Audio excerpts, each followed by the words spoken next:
shoulders. He says, I'm going to do my best. I am not certain how it goes. I don't come into this IEM with crazy high expectations. But then he said, maybe that will work out for me, actually, because I'm not stressing myself out.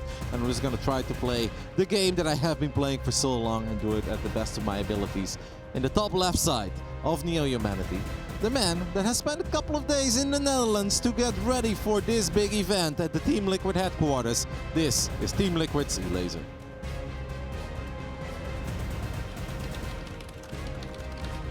Down in the bottom right, he put on a heck of a show when we watched him earlier, and he's continued to look very good. I'm actually very excited to see what kind of builds he's going to come out with as he has more PvZ on his hands. This is classic. Yeah, Neo Humanity once more is opening map, and that obviously gives us a little flashback to what happened earlier today when Classic also kicked off his tournament run in at Neo Humanity versus Scarlet. Yeah. We had a gateway, we had a forge, we had a couple of cannons go up, and it all just kind of worked out. And at first we weren't totally sure if this was truly all worth it. Is it really looking all that good? And Classic is like, yeah guys, it is looking all that good, because now more Oracles will find damage, and after that a couple of Adepts without Glaze will still find damage, and then I followed up with a strong push with 2 Immortals, a War Prism, a couple of Gateway units, and Zerg will simply not have a strong enough economy to get enough units out to deal with this. And he was spot on. Like, that really felt like everything went according to plan, the way that he envisioned it when he started off. It's going to be a very different game this time around. He's already mining on those gold minerals, by the way. Yeah. You have to be careful with this. I've actually lost a couple of games myself on the ladder where I'm like, this is really fun. I'll just go full wall of and then wall of at the third, and 30 links show up. You're like, okay, I wasn't quite ready for that, and now I have no wall of into the natural. So this is a little bit risky if he mines it out very quickly. Yeah, don't give yourself or don't give your opponent too many offensive options. Too early on, one probe scout, and of course, just checking what's up. It forced the third hatchery location instead of the natural. And yeah, very different approach. I do wonder across the entire best of 5 just how many different things Classic is going to come out with, right? We saw a couple of games of PvZ earlier. How many of these different builds does he have for all of these different maps? Is he going to mix in some more kind of standard longer games where he aims for that later game? Because so far it has been quite, oh, I've done good damage, let's hit a timing, let's take advantage, and let's not let you tech up at all. And he was very committed with those timings. Like, of course, in the end, they look like strong, convincing victories. Like, wow, Classic was never in any trouble. But make no mistake, if those attacks don't end the game, he is actually in a lot of trouble because he didn't have a strong follow-up. There weren't any great upgrades. There weren't really any good upgrades on the Twilight Council. He didn't have a Robo Bay or a 4th base, not even a fully saturated 3rd base. So those attacks were very committed, but that of course does not matter if you get what you're looking for, and that is to end the game. Now it's going to be already very interesting just to see a little skill check between these two. Classic is going to open up with Oracles. Elazer is going to try to defend in the most Elazer way like possible. And that is probably skip out on a Spore Crawler in at least one of the 3 bases. And that is doable, but your Queen position needs to be absolutely perfect. And Classic is actually opening up with a Void Ray, not with an Oracle. So now I'm going to keep a close eye on what is the follow-up. It could still just be one Void Ray into a couple of Oracles where the Void Ray takes care of the Overlord, but I have to admit, Wardy, I don't know how you feel about it. I never liked the Void Ray, but I feel like it has a lot of success. More often than not, when I see top-tier pro players open up with the Void Ray, they end up winning the game. Yeah, I like the Void Ray into players, but we're not seeing that. Twilight Council would have come down already, so yeah, he gets 2 drones for an Adept. That's not so bad. Just gonna go Void Ray Oracle. I feel like when you're going into this Oracle, the Void Ray you kill off an Overlord that you could maybe get rid of anyways. With a Stalker, right? Yeah, I mean, I guess you get to skip a Stalker. Do we really, mind that much? Yeah, obviously, might neaten things up somewhere along the way. There goes that Overlord. We do have the Adept defending these couple of Lings. Obviously, Classic did finish that wall off mining, so he does have access to the bottom base, which he just put down too. One more minor downside of going Void Ray before Oracle is that obviously your first Oracle comes out later. The second Oracle, if you make a second Oracle, also comes out a little bit later, which means they have a lot less energy to work with. So if you then activate Pulsar Beam on the other side of the map, then suddenly you just don't have that many possibilities to really pick off drones. We do have a relatively quick Twilight Council and a Forge go down now. I have to admit, this is a little bit of everything. This would already be annoying though, because the doors are open, and if I was Elazer, I wouldn't necessarily go for these Adepts. I think I would have just ran into the main base, man, because Lings are way quicker, but he does get both Adepts, and he might still be able to get 2 or 3 workers, and then this was absolutely worth it. Of course, the Oracle back at the very least activates the energy, so it's not going to be going drone hunting anytime Did he stop the Twilight and the Forge now? Because he was all the way on the right side, but did he actually... I don't think so, not yet, but now he will, so he just saw the Twilight, maybe not the Forge. Can we take a look at this observer? Okay, he sees the Twilight, does not see the Forge, but seeing a Twilight this early on is obviously already an indication that something is going to be heading his way. I'm a bit confused about everything that Classic has been doing so far. Then he goes Temple Archives. I'm like, cool, Archons and probably charge. And then he starts to blink, and I'm like, cool. Yeah, it's kind of a bit of everything, right? Like, it's very lackluster on the Stargate, and then we're going to go +1 and blink, but it can't be that committed to the Stalkers because if you're going to build stuff off the Temple Archives, you know, it's hard to afford Stalkers and Archons at this Might stage. just go for Storm, right? And he mostly just tries to control the pace of the game with Stalkers out on the map, push the creep back, and then in case he's under a lot of pressure, yeah, he fires up Storm immediately. Cool. Not something we see in every single high-level CVP or PvZ at the moment, but don't necessarily hate it, especially not if Elazer commits to an attack without a very strong economy behind it, because attacking into Storm is very difficult, especially if the High Templars are protected by batteries and cannons. Obviously scary as well, right? If you're kind of, you know, Elazer and you think this is just going to be a lot of Stalkers and you prep for all of that, and then suddenly there's Storm as well. And you weren't really ready, you didn't really tech up as much because you were focused on the defense against the Stalkers, so something else to maybe keep on mind as we do see those Lings doing what they can to just watch out, but obviously Classic now is kind of walled into 3 bases. He does have the forward 4th though. I mean, he's not slowing down, is he? I kind of, no, not at all. That's a complete opposite of what we saw earlier today when Classic was battling it out with Scarlet. I actually think the best thing for Elazer would be just make 20 more drones or so. Go into the 80s and then you start making a lot of units. Because if you attack into a Protoss with a relatively weak economy and you do get stormed in a big way once or twice, the first attack is always the scariest. The second one is not going to be all that scary.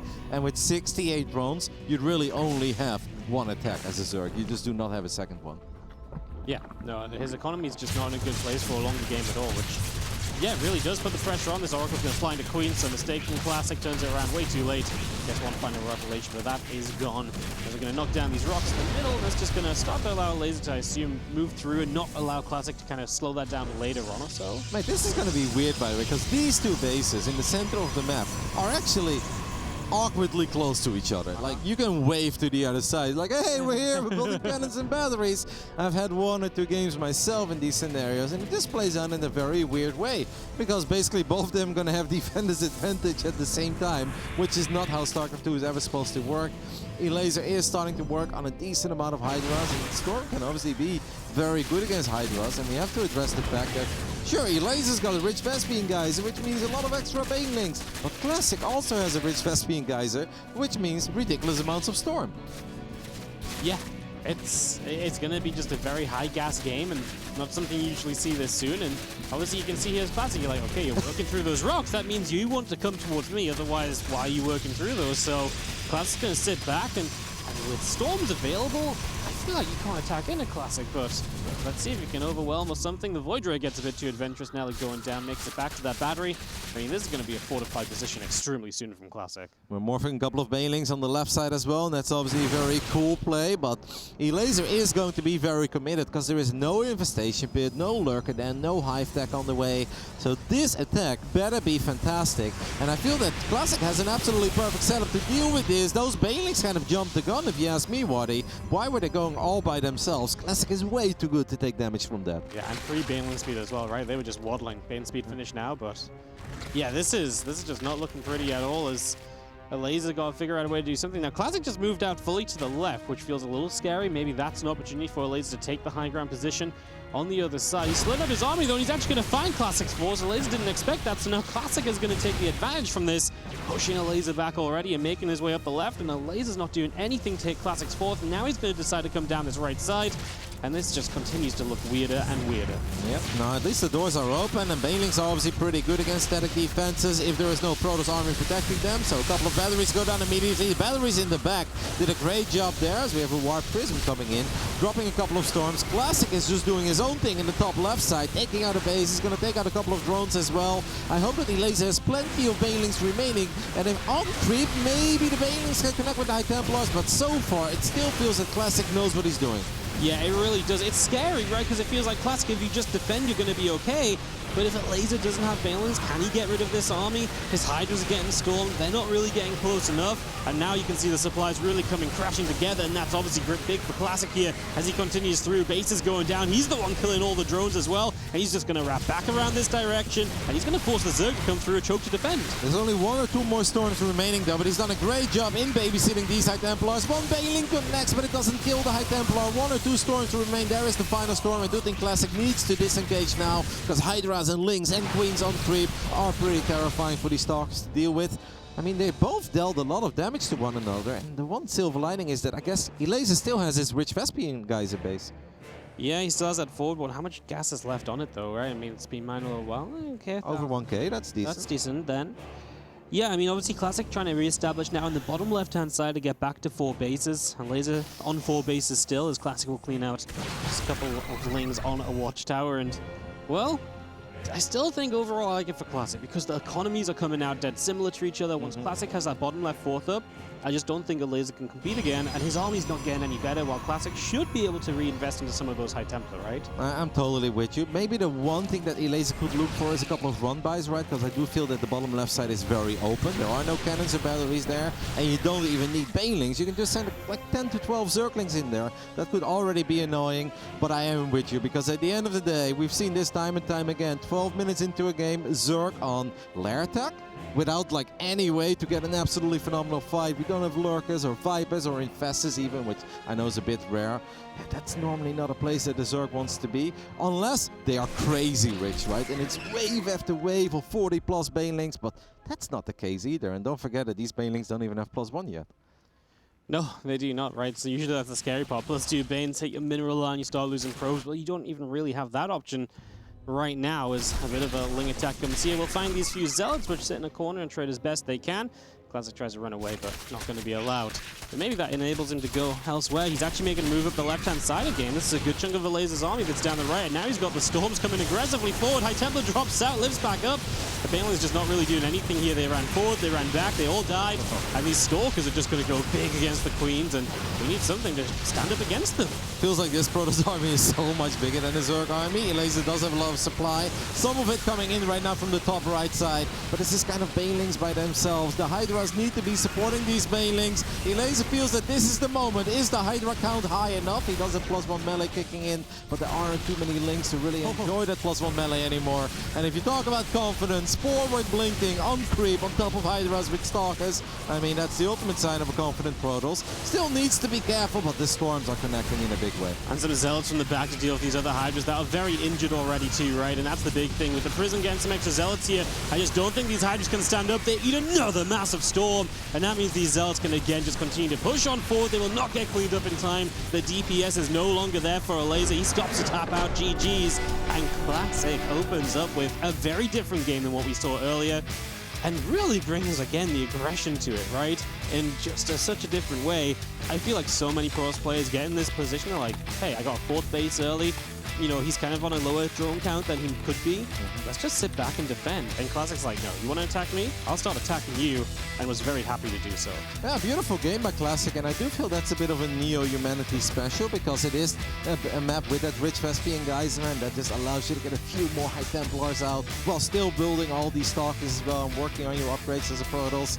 And it felt that Elazer honestly misread the game a little bit, right? I think he expected aggression to come earlier, and that's why he was so afraid to drone up and so afraid to get that Zerg economy that Zergs normally want. If they play Ling, Hydra, Bane, I mean, they always talk about 82 drones, right? 82 or even more, 86, something along those lines. Elazer made a lot of units, around 60 drones, made a few more at 60 something, and I think in the end he maxed out at 75. And of course he has the rich Vespian Geyser too, but that is, it just wasn't, he didn't skyrocket to that drone number and then went into units. It was kind of like drones, units. It felt that Elazer just couldn't really get things going, even though he had some opportunities to make something of this game. It just kind of felt that once more Classic had something in mind, and it played out to perfection almost. Yeah, really cool stuff, right? I said earlier today, you know, it's really a cool chance for Classic to show us just how good he is right now. And he came out swinging earlier and continued to do so at the start of this series. Best of 5, of course, a long way to go now in these qualifying matches, but I didn't really have Classic down as one of the players to make it out of this round of 36 at the start, but I guess that's the magic of Katowice day one. You said he was auditioning earlier Yeah, this morning. At this point, he's selling out concerts already, Wardy. Like, he's the main star of whatever show we have in Rose Bowl LA at this point, because Classic is on a roll. I think he's now 5-0 today. This is having an absolute field day. Yeah, absolutely. Must feel good as Elazer. It's time for him to get back. We'll see what that second map is here in a moment. We load on in to Ancient Cistern. And starting off in the top right-hand side, looking to try and tie this up from Team Liquid, our red Zerg player, Elazer. And in the bottom left side, we're looking at the main base of the man who's on an absolute roll. Artosis is loving it, and for all the right reasons. Our Korean Protoss, once upon a time, the best Protoss in the world, but he's showing us that he's still got it. This is Classic.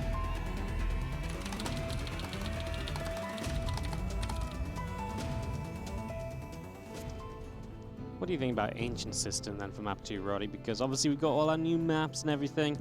Personally, this one just feels so long to me to get across. Yes and no. I feel like with a couple of creep tumors, it is a very big map, make no mistake. I think, besides altitude, obviously, which is mental, this probably feels like the biggest map out there. I know a couple of Zerg players. When Zerg players say they like a map, they really like a map. Kind of like when Terran players say they like a map. So clearly there are a lot of things here that Zerg players enjoy.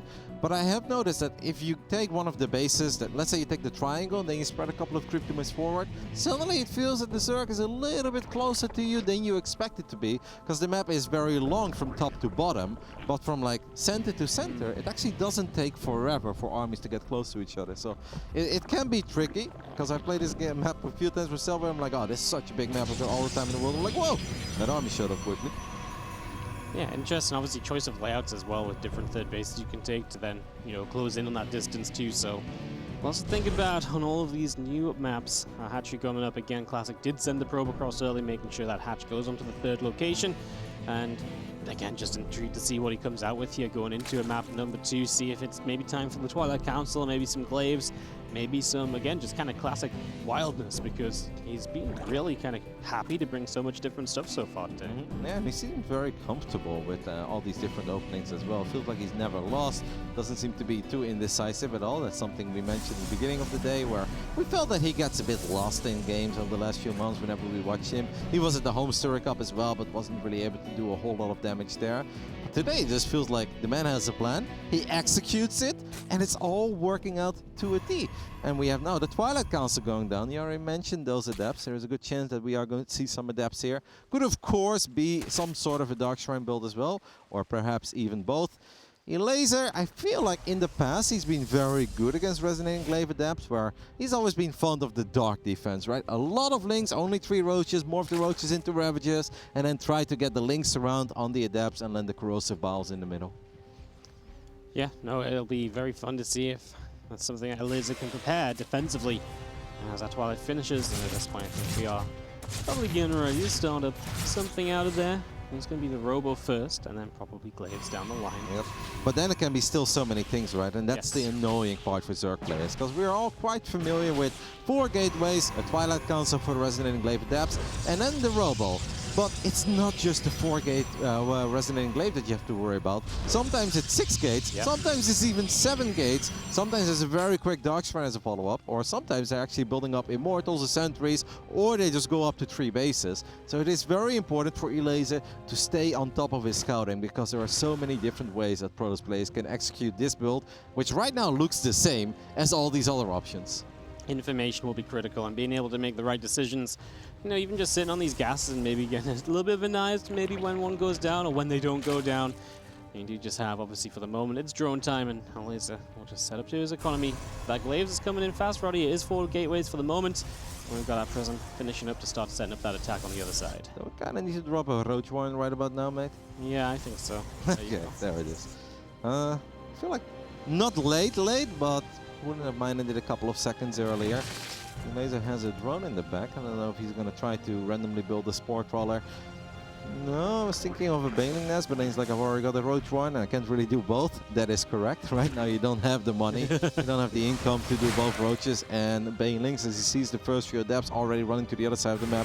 This is going to be close, man, because this is exactly what I was talking about, right? Where the map is very long from top to bottom, but from center left to center right, it basically takes the Adepts a little walk, one shade, and they are there knocking on your front door. This is a lot of Adepts. The Queens can actually not battle this, man. This is way too many Adepts, I think, for these Queens to battle. Elazer knows that, but Classic knows that as well. 4 Roaches on the way, but only 4, and they only just started. Ling's running back through the Adepts as well. Some free damage. Classic not able to further his advance on those Queens, but this is where it's going to be tough for Elazer. He has to start splitting up right now and figuring out what he's going to do. These Adepts are looking like they want a shade. Same time, Prism in the main base pulls some Lings away, so Elazer handling that part well, but these Adepts are just running around wherever they want. Yeah, right now we've got 39 drones, but we're not going to stay at 39 drones. I can guarantee you that, even though that was indeed excellent, having a couple of Lings on top of these few Adepts. I'm surprised that Classic didn't shade these Adepts towards the other Adepts in the main base, because then he would have an insane amount of Adepts. But we are going to get some cool Warpers and Micro, and eventually these Adepts are going to be a little bit too much for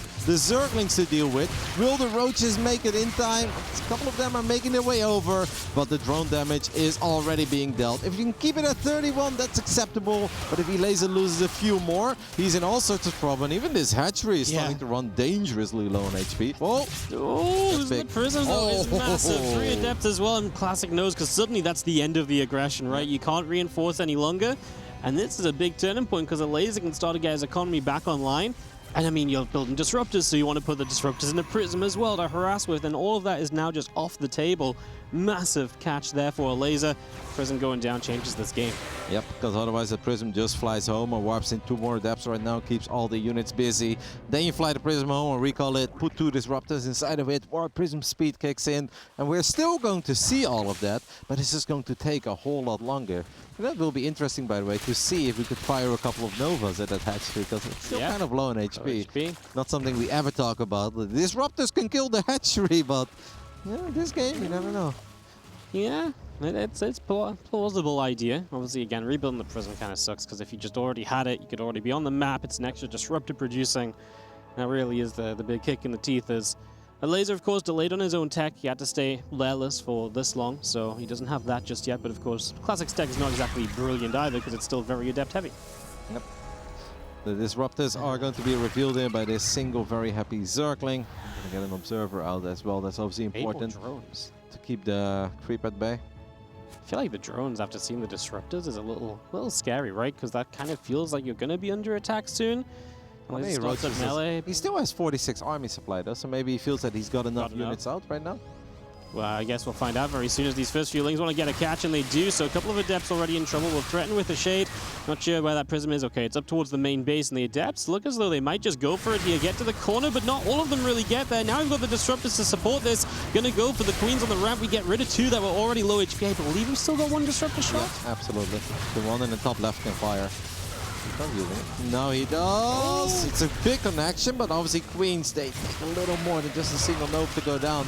So Elazer can start transfusing these Queens. It's 12 drones going down. That's obviously a very decent amount. And don't forget, Classic is not a 2-base Protoss here, guys. He's a fully saturated 3-base Protoss with a couple of Colossus on the way. And yes, he lost a lot of battle units, but that's kind of what Adepts are for, right? Eventually, you want to get rid of your Adepts. He got rid of the Adepts by killing a lot of Zerglings, 2 Queens, and 17 drones. Yeah. I mean, Elazer's economy, 48 drones right now, is not exactly pretty. He's building an infestation pit as well. Looking to the future here, but I kind of feel like Classic might just have a timing on his hands before Elazer sees anything other than just kind of, you know, Ling Roach, a couple of Banelings. I think that's just for a Hive and just for Vipers. I think Elazer knows that he can't afford anything else, but he probably feels that if he cannot get any Vipers out, he is just never going to defeat a big Protoss army with Disruptors and Colossus. So yeah, I understand that it looks like Elazer is dreaming a bit there, but I think it's actually the correct call, because without Vipers, he's not winning this game. Yeah, I mean, if may as well do something crazy to give yourself a chance at least, right? As Disruptors looking for something. And there's a juicy shot there, maybe, if you pull it back towards yourself, but lifts up, backs away. Of course, Elazer just trying to battle his way to a 4th base as well. So that's one of the issues, right? He's been held back this entire time. So he's going to 4 bases as Classic is going to 4 bases. Again, just not really a great indication that it's a good game for Zerg. It doesn't happen often, and the Protoss player is still very happy with the spot that they are in 10 minutes in after losing a War Prism with 3 Adepts inside of it. That really just goes to show that other than that specific moment, a lot of things have gone right for Classic once more. It's incredibly difficult for Elazer to think about attacking Classic right now, because there is a Speedy Prism, there are a couple of Disruptors in the mix. That's not something you can attack easily into. Took a few shots down that Prism, which I didn't feel maybe necessary, but here comes its attack. I mean, the Hive is finishing, but you've still got to build the Vipers, get the energy, and this is the time that I think Classic was always aiming for, being able to get here. Do we even have Bailing Speed? Observer, can take a look at the upgrades real quick. Okay, Bailing Speed is done because there are 24 Bailings on the way, but the Protoss army is already here, and Elazer is going to be forced to take this fight before that Hive Tech can really kick in. Does have a decent amount of Bailings, and a lot of them are going to connect with the heart of this Protoss army. The Roach count is somewhat decent, but that is a fantastic pickup on one of those Colossus in the back line. Extra Stalkers warping in as well here to try and keep this Roach army from, well, being able to close in on the Colossi. Corrosive Bars will push it back. The Prism needs to be careful not to get bowed down itself. You lose that and you lose so much micro, you lose all your reinforcements, but it just is not going to matter as Classic will wrap this game up with this attack. A 2-0 lead for Korean Protoss. This man is on fire, Wardy. I believe Alicia Keys wrote a song about him a long time ago, because this is a pretty damn good Classic that's showing up today. And it's not that Elazer is playing poorly, it's that Classic is punishing a lot of the mistakes that he's making, and the timings are sharp, they're crisp, as Pig would say. And sure, we had a little beauty error losing that War Prism, and I think at one point he could have shaded the Adepts towards the War Prism at in the main base a little bit earlier, because then I think he would have found a lot more success in the main. But in the end, it still all made sense. He did a great job making sure that he had a transition with the Robo Bay. Did a great job in building probes this game. He was not stuck at 47 probes. He had 60 probes while still being active with Adepts and the Disruptors at that point. Classic is displaying really good StarCraft. Hey, that lower bracket update, by the way, Ryong did win out over Cham, so Cham's end run comes to an end here. Zaun leading against Nightmare. Those are players looking to compete in the qualifying matches later on in the lower bracket, of course, so important to keep up with those results, because Elazer is likely to play one of those guys. Next series on the mainstream is going to be Spirit versus... Cure? Yeah. TVT. Fun TVT. Spirit's TVT's been looking good lately, but that Korean TVT is nasty, man. Sensor Towers. I'm excited. Who's going to draw some circles on the Telestrator? That's what I want to know. Pick already drew some circles on the Telestrator. He's done? And that's obviously going to be very good. I did have a little chat with Spirit as well, and he said this is going to be very hard. He's like, Cure is an animal. It seems there's a lot of respect among the pro gamers here for Cure. They kind of all look at Cure as like, hey man, you don't belong in the round of 36. Like, what are you doing here? Yeah. Like, let us dream. Why are you here? You're too damn good for it. But hey, Spirit has been playing some great StarCraft and had a great TVT victory over Gabe the other week. So I feel if you can take down Gabe, you can take down literally anyone. Don't disagree with that. For now, looking to mount a comeback here in our up-bracket qualifying match. It is going to be our Red Zerg player from Team Liquid, Elazer.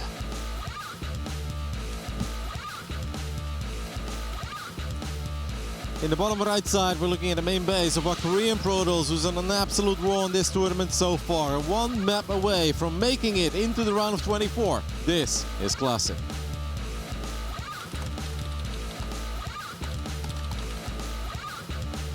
Babylon.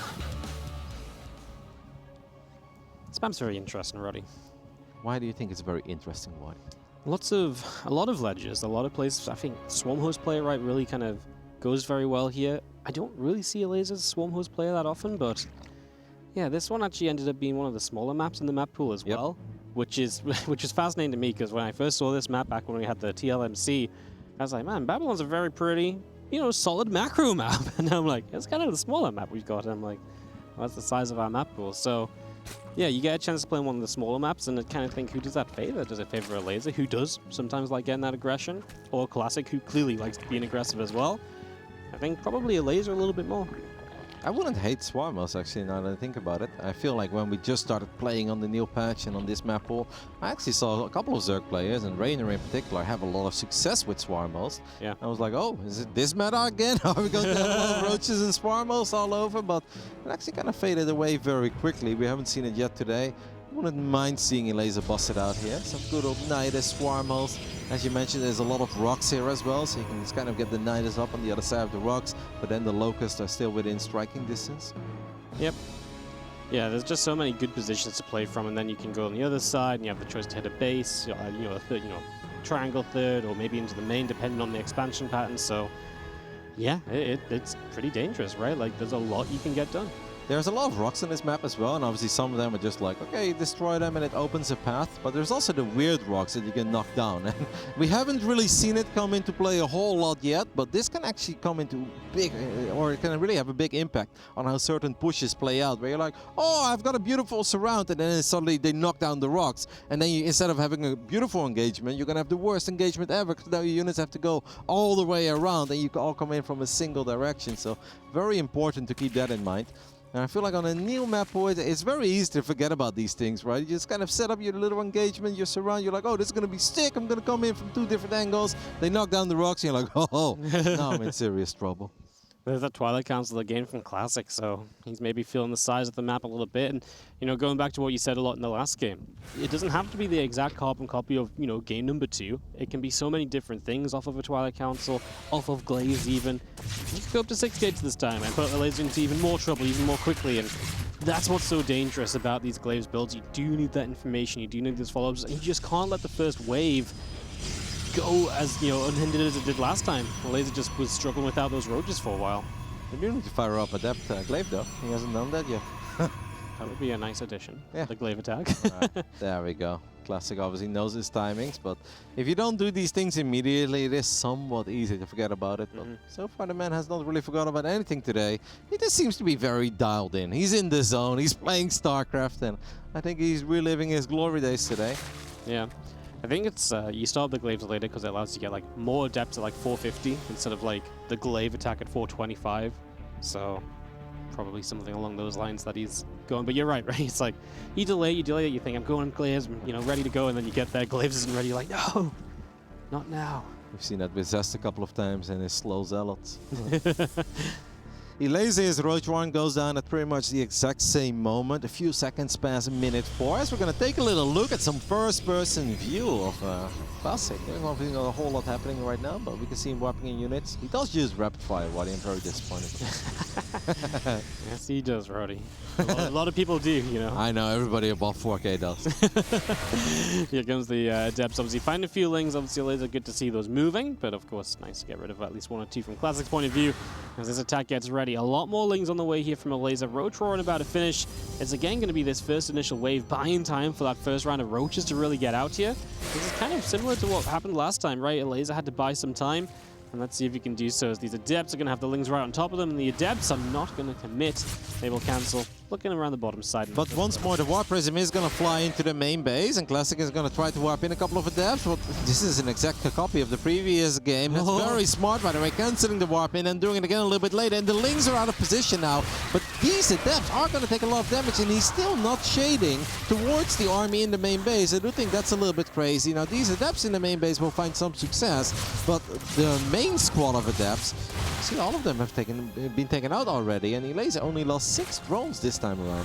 Felt like he was kind of scrambling for damage at the end there, right? He was just like, oh, just go get as many drones as I can, but yeah, the units in the natural getting caught, those going down really kind of curses this a little bit for Classic, because while he did okay in the main base, it's just not enough. Those drones are so easily replenished. Elazer, having killed those units, doesn't need to build army for a long time, so he can just sit here and build drones and be okay. Classic, not again! No! Not again, as he flies into 3 Queens. The Warp Prism does live with 1 HP. Spore Crawler is moving, by the way. Can the Queens get one more shot off? The answer is no. That is the second 1 HP Prism that we see in back-to-back series, because Zaun had a very close call on Royal Blood as well when he was carrying to disrupt this.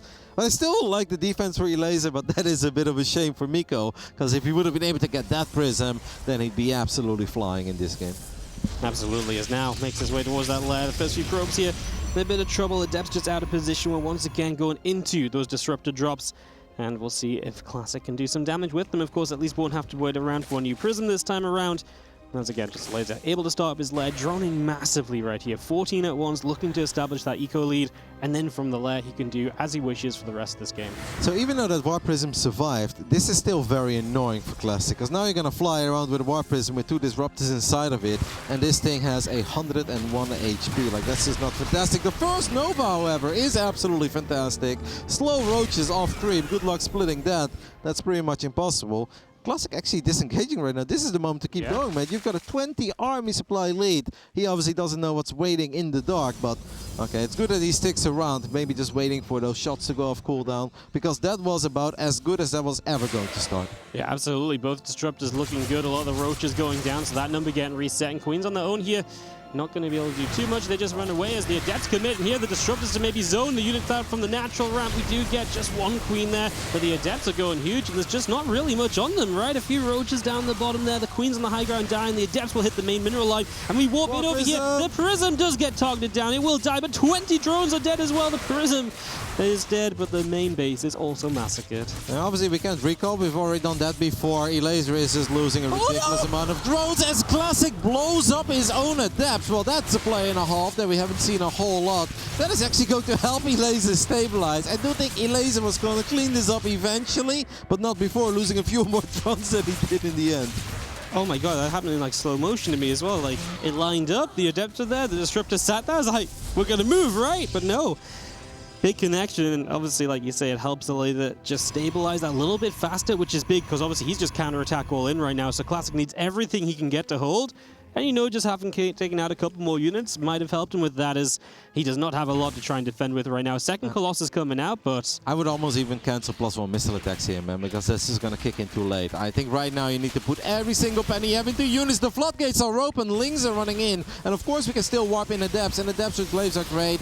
Actually very fortunate timing on that one Colossus, but can Elazer take out this Colossus on the low ground? There is an overcharge on the battery, and that means that the Zerg has to disengage for a split second.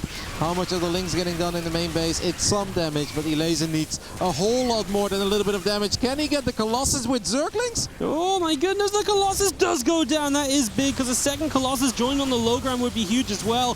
He needs some damage against these roaches, and right now he just doesn't have it. A new Colossus is on the way. He's running back towards batteries to get some help. Stalker's warping in to help against roaches. This Colossus might be able to get away. Team up with the second one. Blink on the way too. Adepts are fighting Queens at the same time, but they do have this third base over on this side that is in a lot of trouble. 18 probes dead. Classic now with 2 Colossi. The Colossus needs to pull back. He's going to lose another Colossus. He's just never getting enough up at the same time. But the Stalkers are trading out great as well. Yeah, but the Stalkers don't have Blink yet. It's still 10 seconds away from Blink, so a couple of them are going to get picked off, and Elazer gets this around. As Classic does warp in a few more units, but losing these Stalkers right before Blink is done is painful. Elazer could drop a Corrosive Bow there as well on top of these Adepts. We might have a second overcharge, but the battery gets picked off immediately. This is awfully close, but I really do think that Elazer with 33 drones is getting the job done here on Babylon.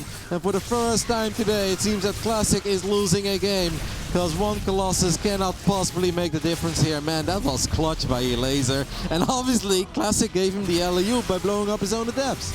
Yeah, absolutely, as this Colossus will kite all day long, but I don't think it can do enough. Obviously, those Lings getting in and forcing all these probes off just stop the ability to move around, as well as we actually have a cute move to get the Colossus back over here and, to regroup a little bit, but we're talking about real minimal chances. This Colossus didn't decide where it wanted to go. It is going to pull back, getting more free shots off. It's surely impossible to actually make this happen, though. 56 army supply against 20, and once more Colossus are not that fantastic against roaches. If they're supported by Stalkers and well protected by cannons and batteries, they're totally fine. But a single Colossus by itself like that should not ever be able to make the difference. Elazer once more makes his way into the natural. Stalkers do have Blink at this point. Love that Corrosive Bow on top of these Zealots. One of them dies immediately. Probes get pulled one more time, but I think the writing is on the wall. The roaches and Ravagers, it feels that he has a crazy amount of units of 33 drones. It is good enough. Elazer gets a point on the board and can still dream of getting the job done through the upper bracket. Yes, he can. Man, I wonder if that Colossus in the main survives against the Lings. The difference that could make us 2 Colossi powering up with a bit more splash. Because it got close, right? It got very close. Super close, man. It was, and also these Stalkers, man. Like 5 Stalkers. If they have Blink 10 seconds quicker, and he's able to save these Stalkers, he's able to blink them into the mineral line, and the battery kicks in. He had 2 batteries. If he uses overcharge at the bottom battery, by the way, I think that would have been a better choice for the second overcharge. But obviously, Elazer got lucky in that game. Because at first, it's like, okay, I think we can get something done. He got unlucky by not killing the War Prism, 1 HP. Like, obviously, pro gamers are great, but nobody calculates anything down to 1 HP. There is a little bit of luck involved in those scenarios. That follow-up attack, though, it looked devastating after Elazer lost a couple of slow roaches in the center of the map. Yeah, Classic having a perfect Nova on his own adepts made Elazer's life a bit easier. And yeah, those few seconds, I think they really did make the difference between that attack working or that attack just falling completely flat on its face. Yeah, it was so close that just a few more adepts tanking for a little while longer. You got a Colossus up, right? Just everything can look so different. So, yeah, very, very fun. Classic leads 2-1 here against Elazer. We have a game 4 on the horizon. We're going to be going to Grezvan, Roddy, so just going to be It's so heading pretty. towards that. So pretty. So pretty. You like it? Yeah. How it looks? You don't like it? No, I do. I just, when I think Grezvan, it didn't kind of strike me as like a super pretty map, I guess, but... I like the colors. I like anything that's a bit bright, body. Yeah. You know me. I really hate the dark maps, man. They make me sad. If you play a lot of ladder games each and every single day and you're loading into Data C, great map, but why is it so dark and grim? Like, can we have a little bit of happiness in StarCraft? Yeah, I mean, some lighter maps are nice, so don't disagree. Well, Classic and Elazer just taking a few moments, little break before they dive into that game number 4. It's been just an aggressive series out of Classic. You can't get over the Nova, can you? I can see it. Honestly, because to me, I just saw it happening. Like, he pulls the Disruptor back, he fires the Nova, the Adept shade to where the Nova is, and like, and we're going to split. We're going to put, like, it's going to kill a couple. And just, like, slap bang in the middle. Yeah, I mean, obviously, crazy little fight, lots going on, but I felt like, you know, yeah, probably makes the difference in the game in the end with how close it turned out to be. Yep, because you saw how close it was, and a few extra seconds can really make a very big difference in just getting that second Colossus, making sure that those links don't break into the natural so they don't kill the probes initially. And obviously, as a Protoss player, you always want to keep everything centered in one screen because you have less units than the Zerg, so you want to babysit every single unit. But if there are 3 fights happening, you can never get the fullest micro potential out of all 3 units. It's simply not possible. So I do think that really is what made the difference in the end. But the fact that it even got out to that point is kind of crazy because when all the adepts shaded in and the War Prism flew in with the 2 disruptors, I kind of thought, okay, this game is just going to end him, man. Like, yeah, we have a couple of Roaches, but we have a couple of Novas in the mix. If 2 Queens die immediately or 3 Queens, that's simply too many adepts. Or maybe you clean it up once you're down to like 15 drones, but then we all know that it's completely over. A wild game, a very wild game. Could be a real flip of the script here, right? It could be a real shift in momentum, and suddenly Elazer is like, you know what? I can do this. I got a little bit lucky there, but I can perhaps still turn this around and get a little reverse sweep for all the people at home. We will find out soon as we're going to head into a very quick break. We'll be back in 3 minutes for Game 4 between Classic and Elazer. I don't even know what stats they have on these. So I didn't read I'm these. stressed. I'm stressed. My micro has to be like trash too. We're ready to go? Yeah. 3, 2, 1, go. 73. 74, easy. 76. 72. 76. Oh, you're the best. What are you? 1, Nico? 2, 3, 4. Okay, but I'm happy. Anybody has 80s in their score anywhere? 78 on defense is I got nice. 82 77 in highest. offense, so I think that's accurate. Better. This is like super accurate, I think. My multitasking. speed and multitasking are by far the lowest. 70 and 70. Is that accurate? It can be if you have I'm fairly slow. it can be if you have 72 mechanics. One by one? We'll start with Sasha. Okay, I have 78 offense, 72 defense, 76 versatility, and 77 in all the rest. Yeah, I think that makes sense because like you're rather aggressive, You Not die against defensive? stupid bad and builds. you have a lot of crazy builds yourself. So Yeah. that's Yeah. versatility and aggressive. Fair play. But you play a lot of late game too. I guess you're not that good at it, are you? No, I am. But I'm not good at getting there. Once I get there, I'm pretty good at it. That's why the defense is 70. Yeah, exactly. And you're fast, right? 77, that's pretty good. Not bad. I got 71 on offense, 78 in defense, 73 in versatility, multitasking 70, mechanics 72, and speed 70. That's interesting. I don't know. It seems accurate. No way, you're faster than me. So what do you have on speed? 69. Nice.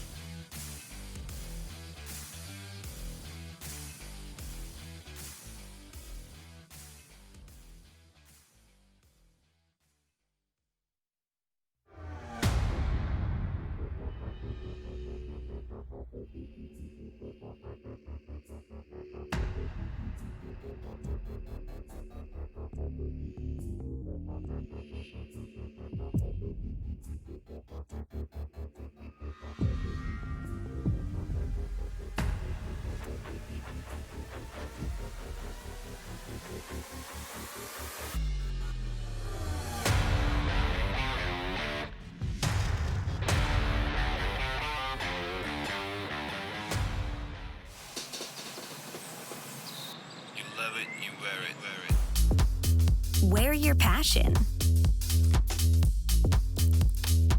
Share your passion. Wherever,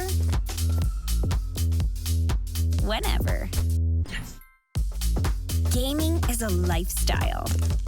Get your merch at shop.eslgaming.com.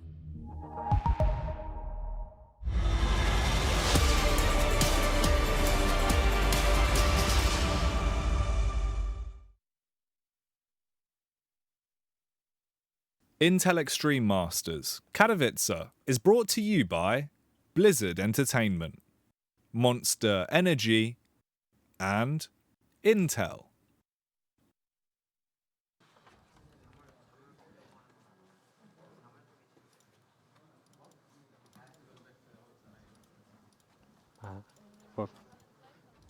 Welcome back. I tried to say welcome back before, Roddy.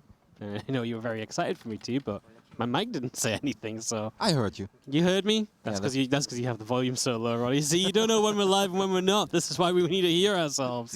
No. I hear the difference. I just meant I heard you because I'm standing right next to you, buddy. Okay. I just want to address this ESL commercial, okay, real quick. Before we hop into Game 4, I'd like to tell you, Waddy, that I identify as a gamer. But I am nowhere near as much of a gamer as that dude with a joystick, his cell phone, 3 different cables, and he's gaming in public, okay? I will never be that much of a gamer like that dude games. you know what, Roddy? I feel like gaming in our day and age was just not the same as what it is now, you know? That's a whole construction, man. Like that thing was bigger than a Nintendo 64. And he's just sitting at a subway station with it. It's all portable though, man. You just get out your backpack, you whack it together. Elazer Classic here is in game number 4, guys. It's a classic 2-1 lead in case you're just joining us fresh out of this break. Our first best of 5 qualifying match of the day. These two are trying to be some pro gamers, but they just can't quite catch the ESL commercial, man. That dude with his joystick and his cell phone, that's the kind of guy that's playing against Tasteless. When Tasteless is playing online Street Fighter, he doesn't know that he's playing this dude with his Xbox controller. All right. Game 4, Elazer Classic. Obviously, we absolutely love the player cards. I know there's been some talk about it online as well. People are asking if they can buy them or if they can collect them. We don't have all the info. What I do know is that if you're attending the Intel Extreme Masters Katowice over the next few days, I think there's a very good chance that you can get your hands on a couple of these player cards.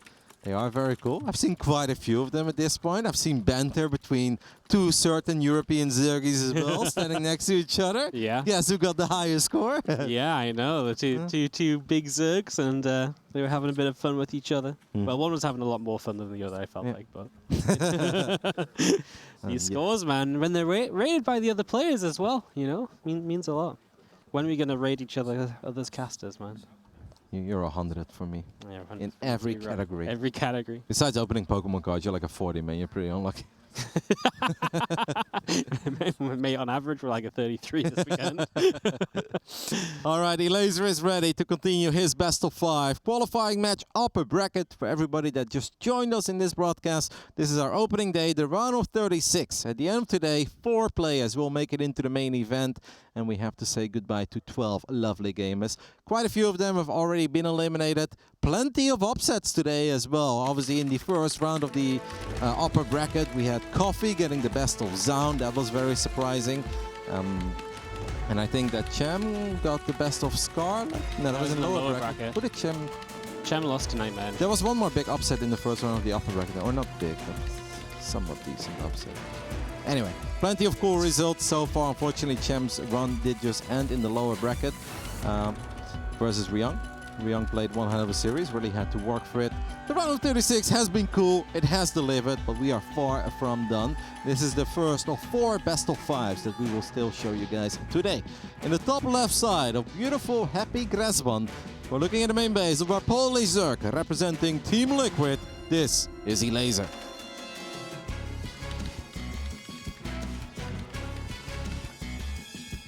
In the bottom right-hand corner, our Blue Bros player is Classic. Kind of surprised that Classic is teamless, actually. There's a lot of teams out there trying to pick up players, playing WTL and stuff. Surprised that he's not representing anyone right now. Time to bring Team Wadi back. Team Wardy Classic. Wardy TV? He was a stasis Wardy, man. Was he a happy stasis one? When he won, he was. But it wasn't really because of him, right? He did all right, but he He was good. He had a positive run rate. Okay. He is big. He stepped up when we needed him most. Okay. Obviously a very important game still for Elazer as his upper bracket life is on the line. What I'm really curious about is to see if Classic can still just play as clean and solid as he has done in those previous best of threes and he was doing in the first two series. We have seen players completely fall apart. If they lose a game they're not supposed to lose, and they mostly lost because of an unforced error. Like, Elazer did not force Classic to blow up his own adapts. Of course, he put some pressure on the Warp Prism. He sniped the Warp Prism. He denied the Warp in. But there was still no need for Classic to take out 6 or 7 of his own adapts. That truly is the definition of an unforced error. But I do think that Classic is a veteran. He's been around for so long. He's going to look at that. He's going to be a little bit annoyed, knowing that it could have been done by now and eating a couple of pierogies here in Poland. But I still think he should be fine, right? He's been here before. He has been here before as he gets the Overlord to the front. Scouting needs to be on point because Classic in that first game even mixed it up, right? You know, Void Ray into Oracle, and it was that faster Temple Archives and Storm. Everything was just a little bit different, and now we've had a couple games back-to-back where it's been a very similar plan from Classic. So we enter game 4, and I feel like Elazer's got to be thinking, well, what are you going to do now? Surely we're away from the Twilight and into something a bit different. I think this is a Stargate map. Yeah. It's just like that little bit bigger, and even though like Ancient feels like a much bigger map than Grasphon, when it comes from natural to natural, it actually feels that it's a bit easier to play at depths on the green map, as Cyril calls it, Ancient, than it is on Grasphon. Yeah, that's how he was referring it to me. I asked him what he thought about the new map, and he said, I like the green map. Very descriptive, good Yeah. to know. I mean, there was only one green one. I knew exactly what he was talking about, man. Which is a first, right? I feel like we usually have a lot of green ones. But it's green and happy. It's not green and Happy. dark. Yeah, happy. First adapt makes his way to the other side of the map. In one of these previous games, I didn't really get to talk about it because we always have so many different things to talk about. But that first adapt let the Shade finish up and it picked off 2 drones. That's too much, Wardy. A single adapt is not allowed to kill 2 drones. If it kills 1 drone and then a Zerg player picks off the adapt, that's pretty acceptable. But if you lose 2 drones and you morph a drone into a Spore Crawler and you lose a Zergling, like that may not seem like a big deal, but on this level, this early into the game, that actually is a very big deal. And Elazer knows that he cannot let that kind of stuff happen. And so far, that is not happening. Just very good defensive queen positioning so far.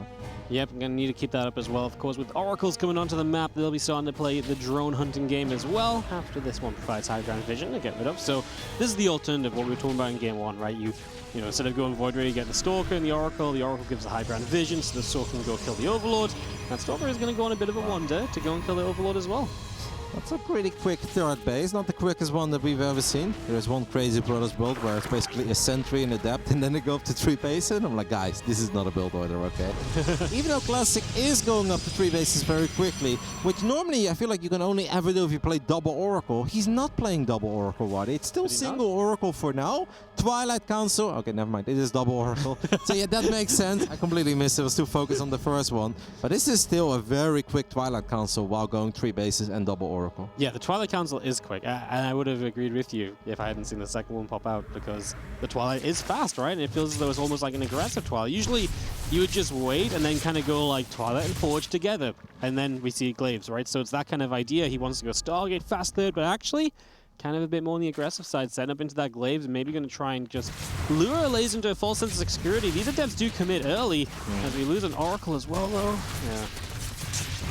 Not pretty. No, this is not too hot. In the end, it is 6 drones, but it's 6 drones with 1 dead Oracle, and the other one takes a lot of damage. Elazer's already taken out a couple of adepts, and these adepts are actually very important, because this is not one of these games where I follow up is Blink or Zealots with charge. No, it's more adepts. And I think if Elazer scouts this, he's going to be like, hey, this should actually be very good for me. It's still important that Elazer drops... pulls drones away from a stasis trap. That's very important too.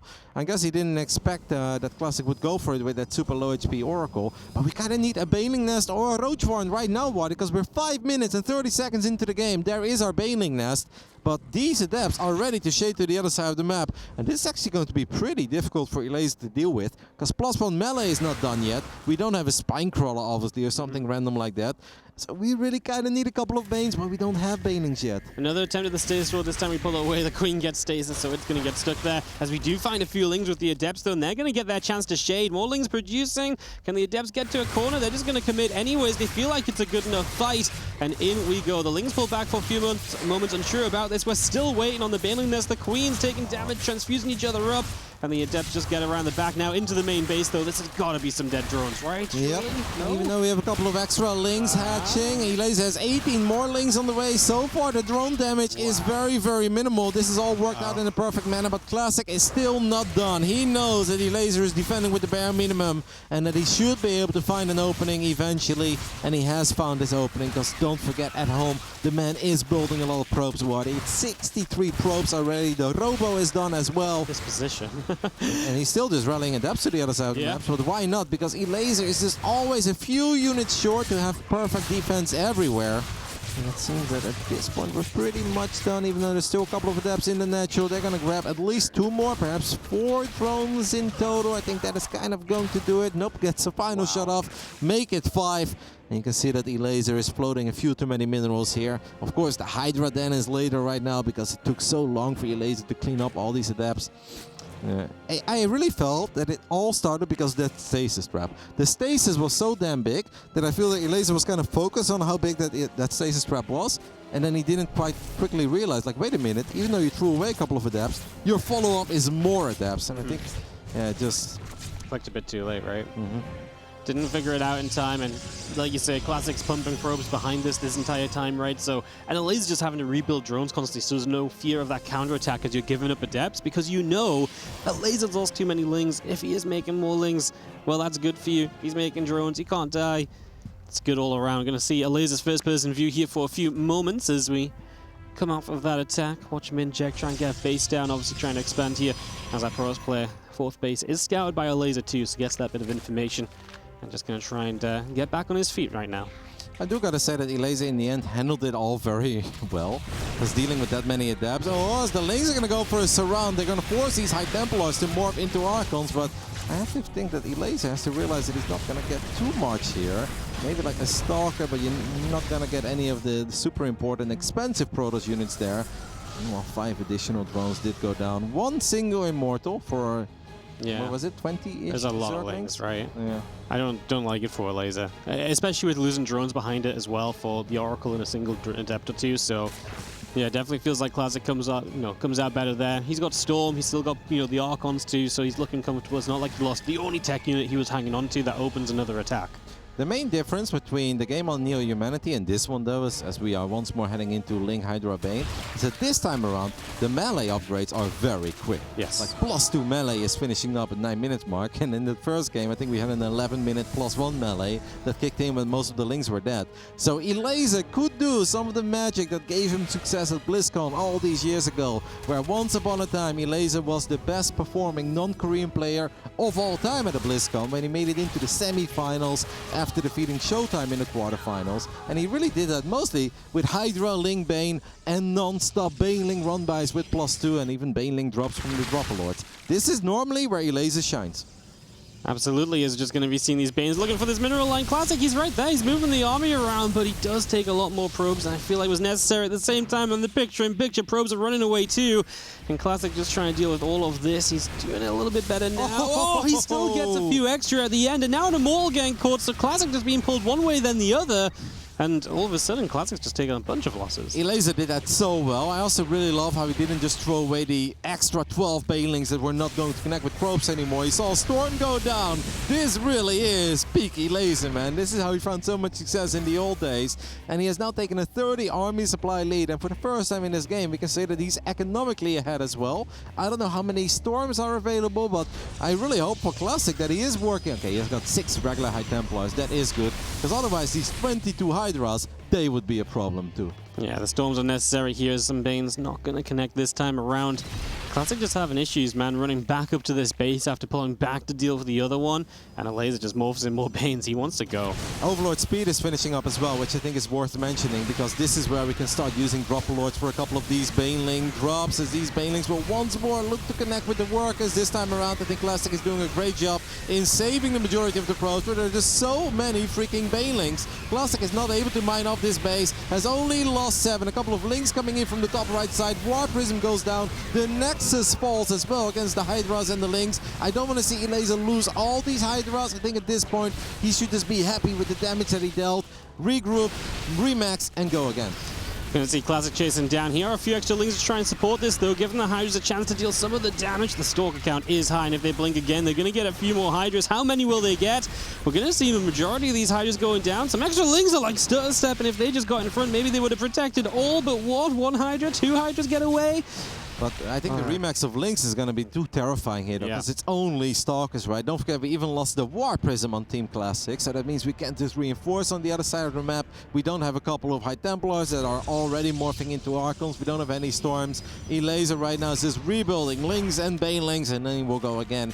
And these Hydras are about to get a little bit of extra power as well, with +1 missile attacks kicking in.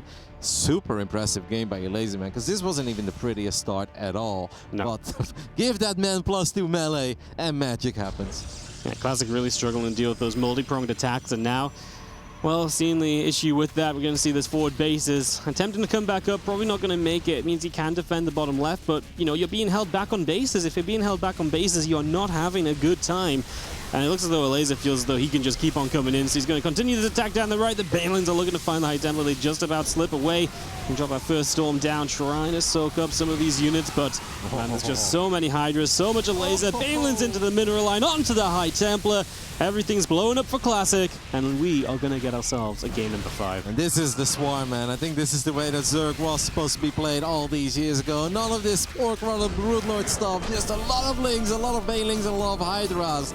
Elazer, definitely the best game of him out of this series so far, because he wasn't even totally ready with all these adepts, with Glaives that were heading his way. We had a big stasis trap going down that I felt kind of took him out of his rhythm, but the moment the man stabilized, the moment that he got his hands on +2, he showed us that peak Elazer magic, and he's so damn good with Banelings with +2, man. Obviously, it's terrifying for any Protoss to go up against, but I really do feel out of all the things that Elazer is good at, I think that is what he shines the most at, man. He is just so damn good at killing workers. Yeah, no, he really is, right? And he did it masterfully as well, right? He attacks down the bottom, he's at the top, right? He's just forcing, you know, Classic to move around. Then his army's out of position, which allows him to take a much better fight overall as well with the main force. And suddenly, a series that was looking so hot for Classic the first couple of games is all the way now down to the line. And now you still think about that Nova, don't you? Yeah, that one Nova, man, is going to haunt me, and probably going to haunt Classic a bit more if he doesn't make it through the groups. Yeah, you don't want to go into the absolute doom scenario of him now getting reverse swept and then not getting it done. Yeah. That would be ultra sad, but let's not go ahead and try to be that powerful with caster curses and whatnot. Curious about our final map. I assume that Altitude was vetoed. We haven't seen Dragon Skills yet, right? I feel like that's a map that we are supposed to see. Dragon Scales. Then again, we saw already Babylon, and I feel like most of the time we only see one of those two. We haven't seen Altitude, Dragon Skills, and Royal Blood? Yeah, we didn't see Royal Blood yet, did we? No, I don't think we I did. think so. Because we had Ancient Cistern, Yeah. Resvan, Babylon. So it's one of those 3. If I have to guess, I would say we played Dragon Skills, because I kind of feel like Dragon Skills is the map that everybody kind of likes. Nobody like loves it, as in like, oh, it's super good for my race. Maybe some Terrans are like, yeah. If Terran players say it, it's okay. They absolutely love it. I think for PvZ, it's not a great Protoss map, because it does feel that the third base is very wide open, and if you talk to professional Protoss players, that's always the first thing they look at, right? If they like a map or not, how open is the third base? Yeah, I think we're most likely going to wrap this up on Dragon Skills. It's kind of fun, actually, if we don't know the maps, man. We have a little guessing game. Royal Blood. Okay. Also very wide I just open. realized we can actually see in game just like below Yeah, us. the lobby got hosted, but we didn't know that yet. Well, we were doing our guessing We game. had no idea until I just No. I was like, I'm going to get ahead of the information. Classic just taking a moment or two before we jump into Royal Blood here. Maybe figure something out, just decide exactly what build he wants to go for. So This is actually a great map for Baneling run bys as well, though. Mhm. I do think it's excellent for it. especially if Protoss players try to spread themselves thin across 4 bases. One thing I want to ask you in that previous game, but I really didn't get to because we just had so much action and we had a lot of big things happening, is the expand pattern of Classic. He took that center base. What are your thoughts on that? Yeah, I think it backfired almost immediately, right? Like, the idea is cool if you can then defend there and push, but Elazer, I think, really manipulated it well, where because he attacked at the front and then he attacks on the bottom, Classic pulls down to deal with that and just gave Elazer position to punish it. I actually think that was the core of Classic's issue. I feel like he made the game more difficult for himself than it needed to be. Take the backward bases, yeah, sure, maybe it's a bit more defensive, maybe that's not Classic, but in that game it would have helped him a lot. And out of the 2 options, which one would you have taken then? The bottom one or the one above the natural? I said 3 o'clock or 5 o'clock? Not really sure. Maybe bottom one's still a little bit towards the Zerg side of the map on the left, right? That's where Elazer expanded, so maybe you still take that one. Yeah, I don't hate it. Then if you take the right side one, it's more like a defensive play, right? And a bit more like, oh, I just want to sit back, but that's not Classic, like I say. I've been watching a lot of professional Protoss players, obviously, over the last few weeks, and I feel like nobody has unanimously agreed on how we are supposed to expand on this map. Because some people even take the vertical one as their 3rd base rather than the triangle. And then, obviously, you can keep on expanding in that direction. And it felt like it didn't quite work out, but yeah, maybe he tried to kind of use it as a staging ground, where he's like, I'm going to at least solidify this spot in the center of the map, couple cannons, couple batteries, I've got Storm, if you want to attack into me, that's going to hurt. Elazer like, well, I'll attack into you, but not with everything at once. And I sent a couple of banelings in the bottom as well. And once more, I think one of the key moves of Miko in that previous game really was the double bailing run by. And the moment he saw the Classic paid attention, dropped the Storm, that he didn't just waste those 12 extra bailings. So often we see Zerg players, let's roll them into the Stalker army, and then they get like 1 Stalker and a bunch of shield damage. And it's just a waste. I think Elazer did a great job at pulling these banelings back and waiting until there was a real reason to go for it once more and actually find the damage he was looking for. In the top right-hand side, he's on the very edge of completing a reverse sweep here. It is Team Liquid's Elazer. Does feel that momentum is on his side right now. Can this man stop that momentum and still secure his ticket into the round of 24 and make Artosis a very happy man? In the bottom left side, our Korean Protoss, it's Classic.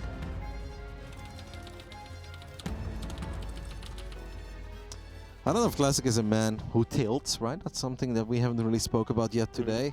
I'll be honest, I'd be pretty damn tilted if I was him right now. Where After the Nova. yeah, it just feels that everything is going your way. The stars are aligning. We talked about auditioning. Well, he aced that audition, okay? But it almost feels like at the final part of the song, he suddenly missed the note and he's like, oh! That didn't work out. Yeah, because he was, what, 5-0 on the day? Yeah. Or 6-0 on the day even, right? When he was 2-0 up. Yep. And then, now a couple losses in a row, and you kind of self-inflicted on that game 3, and yeah, game 4 was, I think, Elazer definitely playing well. That was definitely his strongest game, but now it all comes down to this, and, you know, maybe starting to run out of builds, maybe starting to run out of surprises a little bit. Be interesting to see what he pulls out. I actually still think there was some more potential with the adapts as well for Classic in that previous game. I think sometimes as a Protoss player, it's really not bad to just battle the Queens, man, because Queens can only buy X amount of time until like Roaches or Banelings are out. If you have to send in the Lings and the Queens at the same time, then the Adepts can kite a little bit. We don't often talk about Protoss players kiting, but yeah, Adepts against Lings, there really is some kite potential there. And then the Queens have to trace as well, and Queens are obviously not very good at chasing an army and still battling at the same time.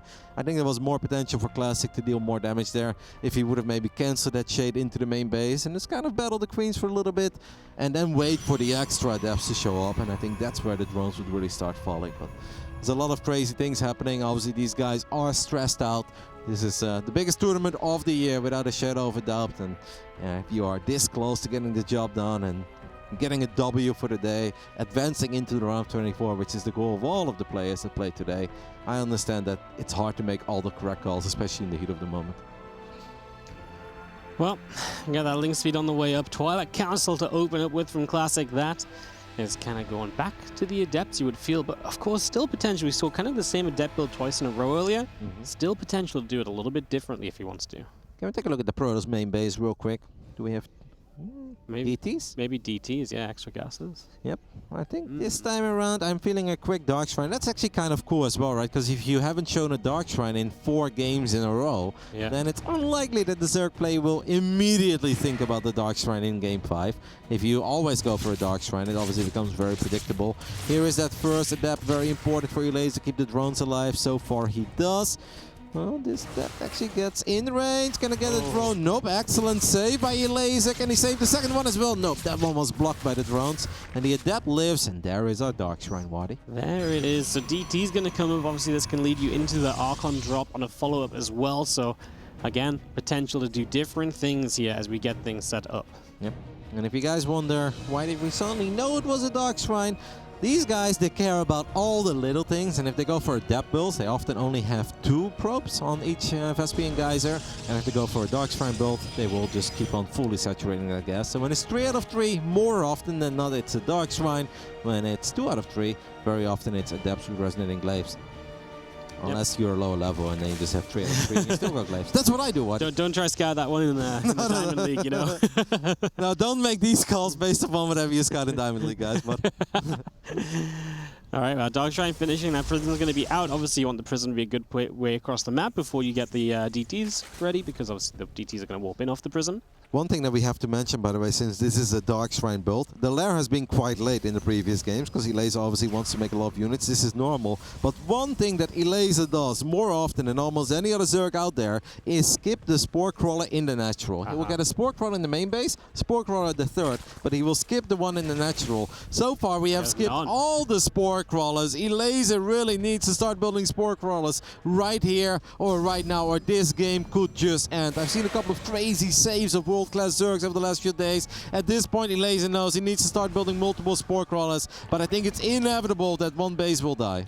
Yep, it's classic. He's going to get the block though on the DTs. They're surrounded. Now they're going to get free for a moment or two. What they're going to go on to, just going to start working on Queens. Hey, this is sick actually by Elazer. So for sure he's going to take some damage, but this could have already been game-ending damage, and it will not be game-ending damage because these Spore Crawlers are going to finish up, but we need to keep an eye on that Prism. That Prism is going to try to warp in a couple of DTs in the natural, in the main base. Fantastic by Elazer. My goodness, Wardy. Sure, he took some drone damage, but he was supposed to be dead there. Yeah, it was meant to be game-ending. Seeing that little shimmer just starting to pull back and getting the whole position to stop the DTs getting on top of anything.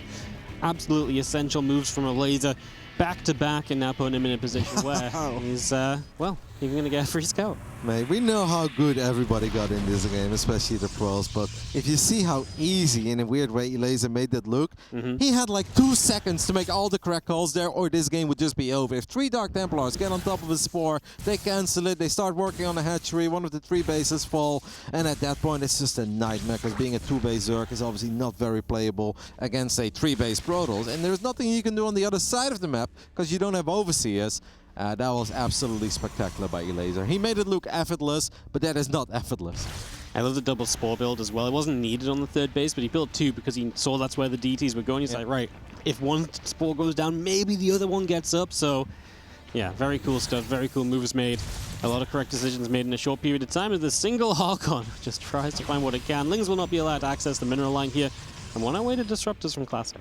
Elazer really is flying in this best of 5 all of a sudden. It just feels that everything he touches turns into gold at the moment. Well, maybe if this would have been game 3, Classic would have just flown that Prism into the main base, warping a couple of Dark Templars there, and then it is game over, because then you're not going to be able to get a Spore Crawler up. You will not be able to surround those DTs. Elazer, despite the fact that he took some economic damage, honestly handled that incredibly well. Now it will really come down to the follow-up. So we have Roach Speed on the way, very important upgrade of course. And we have our first Colossus with extended thermal lens. There's a single Disruptor. Yeah. Obviously, and this is an interesting hit squad, like Disruptor and the Archon in the Warp Prism. You don't see that every day. Yeah, maybe tries to make Elazer think, hey, it's just Archons, and it's actually a Disruptor pops out. Maybe you can get a first big shot off somewhere, but yeah, kind of a weird combo to utilize, and just gonna see, one Archon, and now maybe the Disruptor tries to grab a few roaches. Elazer splits, he gets a couple, and he will get the Overload. Yeah, not bad at all. Pretty sure that Archon doesn't cross the Disruptor now. Like, I know you're kind of seeing what you've done to my Adapt brethren at Babylon. Yeah. Get away from me.